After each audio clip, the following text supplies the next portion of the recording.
Welcome to Local News International, where I give you the local news from around the world. This episode is a little special because this is our quarantine episode, where I pretend I'm not drunk and you pretend I'm wearing pants.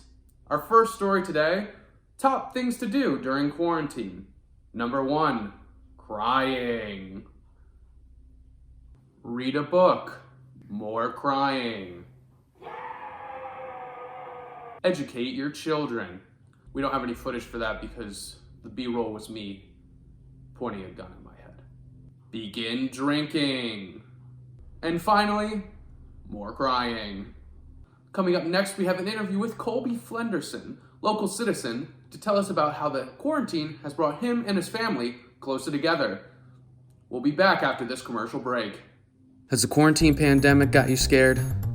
Well, don't worry, because we've got toilet pants, the new reusable and mobile product for booty stank prevention, making your quarantine experience a little less crappy.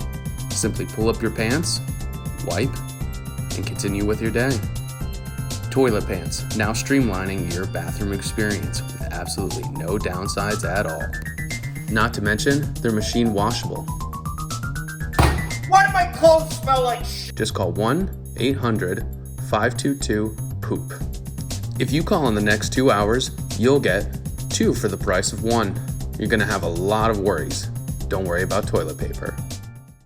All right, thank you for joining us. We're here with Colby. Now, Colby, how's the quarantine affected you and your family? I'd say at first I was relieved. I think there was a lot going on at work, and I feel I wasn't able to spend as much time, with my family and everything. Oh, so you would say that the quarantine kind of brought you and your family closer together? Oh, no, God, no. No, I've learned by day 7 that my children were creatures that were sent to destroy any hope for a better tomorrow. Would you say that the time you guys spent together taught you anything?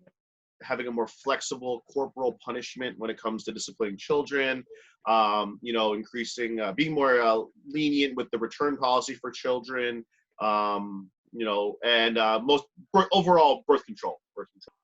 I think I'm trying to understand what you're saying with all this. I think it's you want to increase the knowledge of alternative solutions for families to create better dynamics.